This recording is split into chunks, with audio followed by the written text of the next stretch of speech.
Will this send silver to $100 plus and gold to $10,000?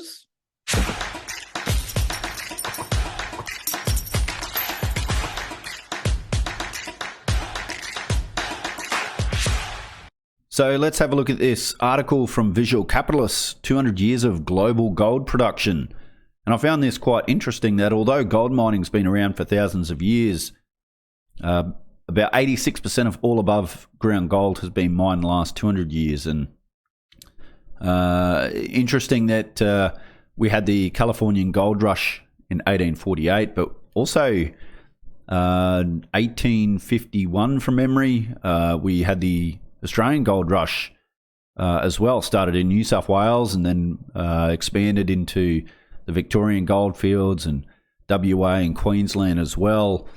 So around that middle to late 19th century, we had that gold rush both in California and also in Australia.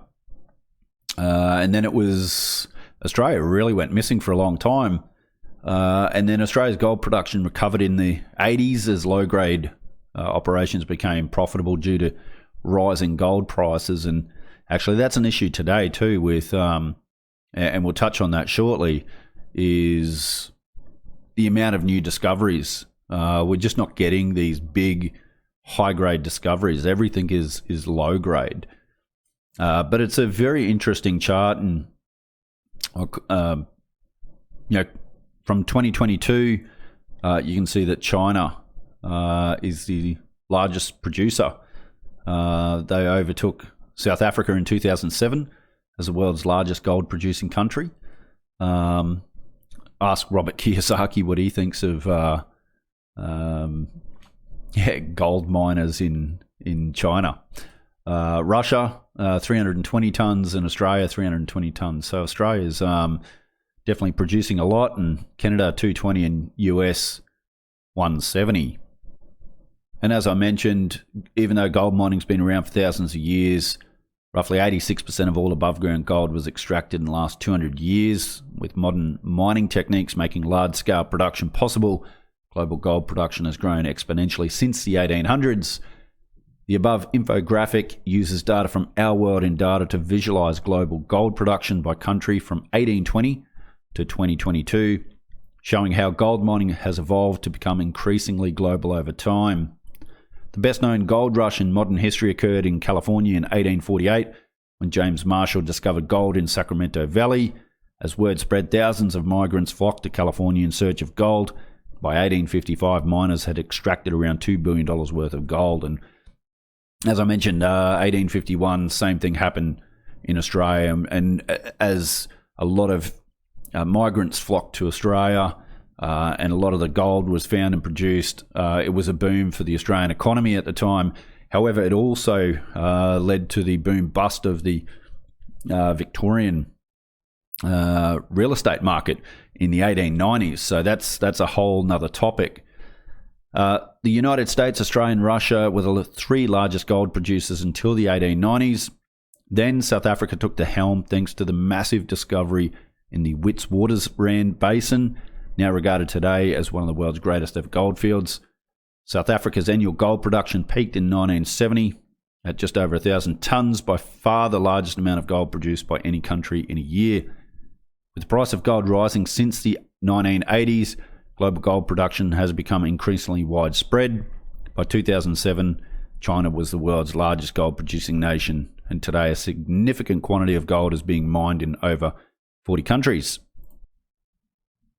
So, and here's a good little, easy-to-read list of all the countries ranked in terms of production. And you can see China, Russia, Australia, Canada, the US, clearly the top countries there. Interesting, Uzbekistan is down in 10th, and I believe one of my favourite investors, Jim Rogers, is looking very, very closely at Uzbekistan, if not already started investing in there, which is interesting. And also what's interesting is rest of the world down the bottom, 33%, just over 1,000 tonnes there. So What's that made up of?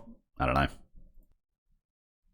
So North American countries, Canada, US, Mexico, round out top 6 gold producers, collectively making up 16% the global total. The state of Nevada alone accounted for 72% of US production, hosting the world's largest gold mining complex, owned by Nevada Gold Mines. Meanwhile, South Africa produced 110 tonnes of gold in 2022, down by 74% relative to its output of 430 tonnes in 2000. This long-term decline is a result of mine closures, maturing assets, and industrial conflict, according to the World Gold Council. Interestingly, 2 smaller gold producers on the list, Uzbekistan and Indonesia, host the second and third largest gold mining operations in the world, respectively. So there you go. Jim Rogers looking there. Interesting for those that follow this channel.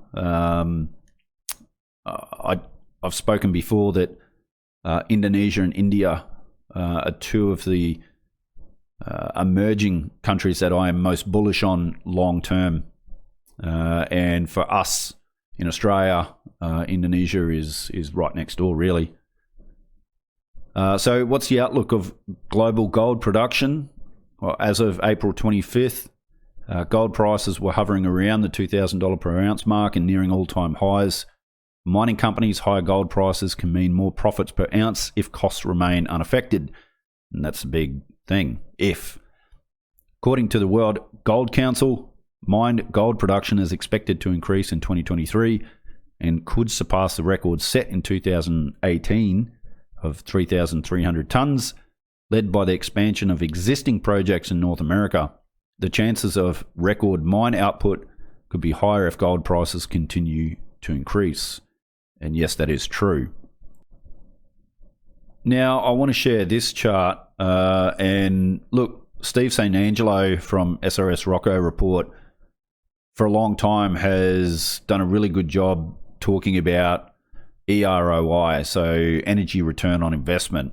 And a couple of other guys, Lee Goering and Adam Rosenzweig, talk about this a lot, especially when it comes to the energy sector. And look, you guys know when it comes to energy, my attitude on rebuildables, not renewables, rebuildables.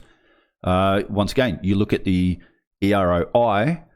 So the EROI is just how much energy do you get out versus what you put in. So if it takes you a barrel of oil to produce a barrel of oil, that's not good. But if it takes you a barrel of oil to produce 100 barrels of oil, well, that's good. So when you look at the EROI, rebuildables are very small numbers. I mean, it's not economically sustainable. But yeah, Steve does a great job talking about this, and I don't know too many people that do talk about this in relation to the precious metals mining industry. And he just recently shared this chart on Twitter, which shows the average inflation adjusted cost per major gold discovery each period from 1990 to 2021.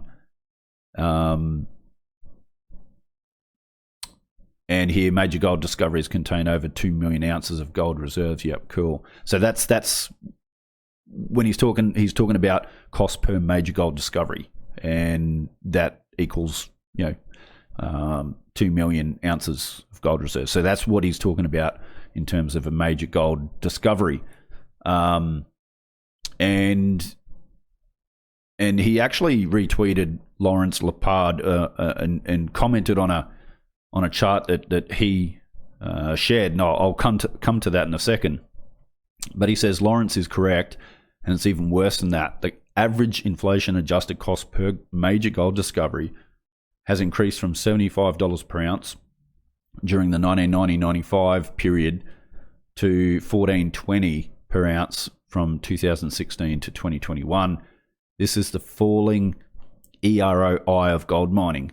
So peak gold production coming soon. This is something to watch out for. Very interesting stuff. So this is a chart that Lawrence tweeted global gold production in blue. And so you can see that global gold production has been rising. And in the gold is global gold discoveries plus projected new discoveries. And we can see the growing gap between global production and discoveries.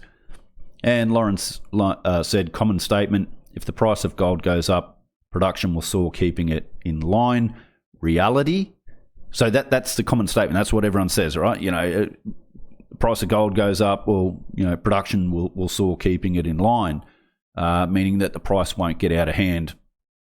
Reality, we have underinvested in discovery, and discovery and development take decades.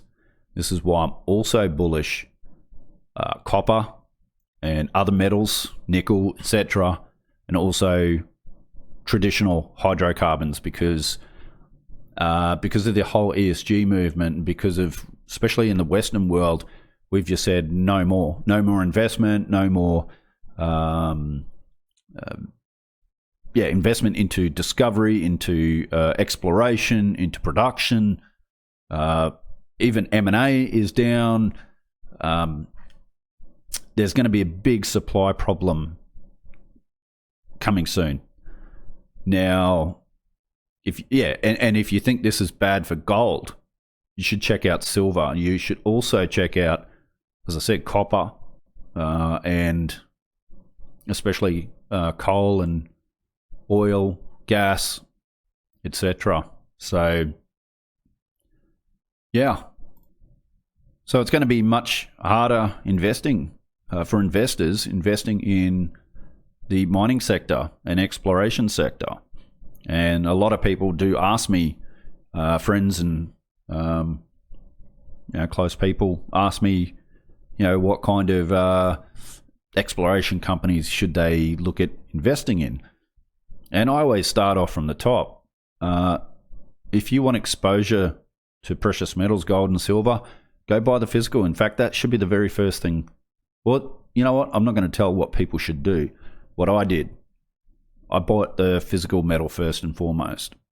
From there, then I went into the mining sector, and I went to the big miners, the big producers. Then from there, I went down to the mid-tier producers. And then from mid-tier producers, I went to developers. And then from there, I went to explorers. And that's how I invested in this space, and that's how I that's my philosophy anyway. And I'm not telling anyone what they should or shouldn't do. But it's going to be very, very hard as mining companies to be profitable. It's going to be very hard. There's going to be a lot of mining companies that do produce that aren't profitable for many reasons. The EROI, just the grading. But buying the physical. So I think this is going to, whether it's copper, other energy sources, or the precious metals, just the supply-demand imbalances over this coming decade and beyond tells me that there's higher prices coming. So, but being able to find the right companies can be very, very difficult. And one might consider just buying the actual metal itself and enjoying the price of that metal over time, rather than trying to invest in profitable miners and exploration companies, because there's a lot of hard work into that, and it's getting harder and harder as time goes on. Anyway, what do you guys think? Love to see your thoughts and opinions in the comments below. If you like this video, do us a favor, hit that like button. Really do appreciate it. If you haven't yet subscribed, do that. Hit the notification bell so you get all of our notifications when we upload a video. Take care, everyone, and I'll see you all again on another episode of Finance Uncut. And just a reminder, the information provided in this video is for education and entertainment purposes only. Nothing on this channel constitutes as financial advice. The information in this presentation is no substitute for financial advice, and all investors should seek advice from a licensed financial advisor, having regard to your own objectives, financial situation, and needs.